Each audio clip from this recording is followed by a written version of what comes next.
Chapter 57, Iron. In the name of God, the gracious, the compassionate. Glorifying God is everything in the heavens and the earth. He is the noble, the wise. To him is the kingship of the heavens and the earth. He brings life and death. He is capable of all things. He is the first and the last, the evident and the innermost. He is fully aware of all things. He is the one who created the heavens and the earth in 6 days, and then he settled over the dominion. He knows everything that enters into the land, everything that comes out of it, everything that comes down from the sky, and everything that climbs into it. He is with you wherever you may be. God is seer of everything you do.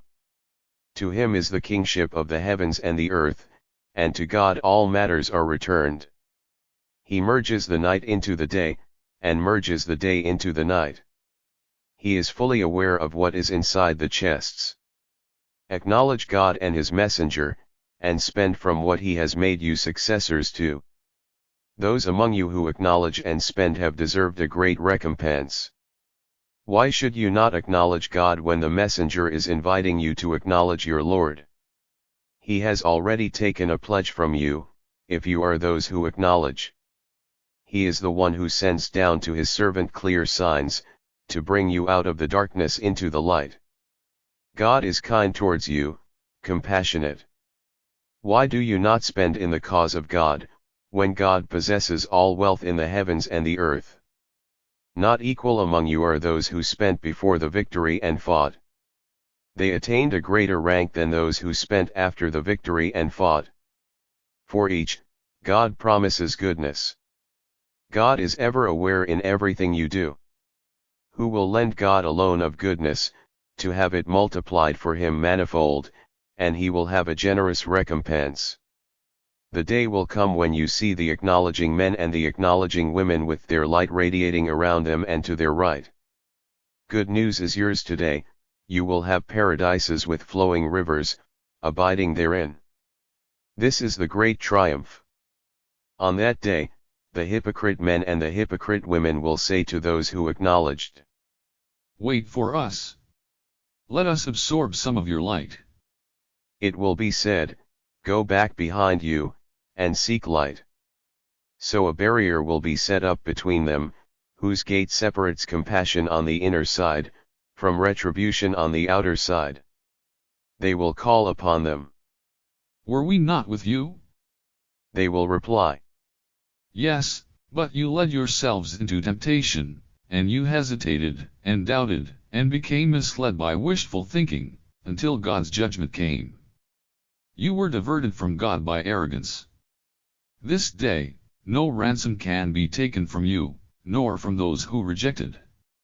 Your abode is the fire, it is your patron, what a miserable abode."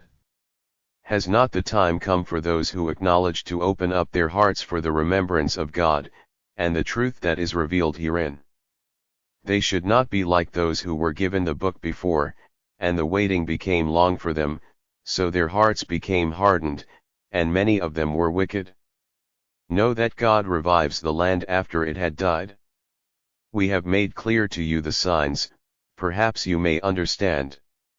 Surely, the charitable men and charitable women, who have loaned God a loan of goodness, he will multiply their reward, and they will have a generous recompense. Those who acknowledged God and his messengers are the truthful ones. The martyrs at their Lord will have their reward and their light. As for those who rejected our signs, they are the dwellers of hell.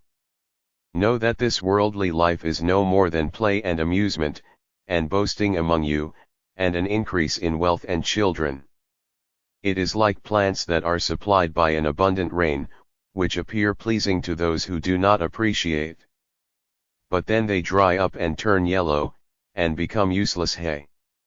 In the hereafter there is severe retribution, and forgiveness from God and approval. This worldly life is no more than a deceiving enjoyment. You shall race towards forgiveness from your Lord, and a paradise whose width is, as the width of the heaven and the earth, prepared for those who acknowledged God and his messengers. Such is God's grace that he bestows upon whomever he wills. God is the possessor of infinite grace. No misfortune can happen on earth, or in yourselves, except it is decreed in a record, before we bring it about. This is easy for God to do. In order that you do not despair over anything that has passed you by, nor be exultant of anything he has bestowed upon you. God does not like those who are boastful, proud. They are stingy, and order the people to be stingy. For anyone who turns away, then know that God is the rich, the praiseworthy. We have sent our messengers with clear proofs, and we sent down with them the book and the balance, that the people may uphold justice. We sent down the iron, wherein there is great strength, and many benefits for the people. So that God would distinguish those who would support him and his messengers on acknowledgement. God is powerful, noble. We had sent Noah and Abraham, and we placed in their progeny the prophethood and the book. Some of them were guided, while many were wicked. Then we sent in their tracks our messengers. We sent Jesus the son of Mary, and we gave him the Injil, and we ordained in the hearts of his followers kindness and compassion. But they invented monasticism which we never decreed for them. They wanted to please God, but they did not observe it the way it should have been observed. Consequently, we gave those who acknowledged among them their recompense, while many of them were wicked. O you who acknowledge, you shall revere God and acknowledge his messenger. He will then grant you double the reward from his mercy, and he will make for you a light by which you shall walk, and he will forgive you. God is forgiving, compassionate.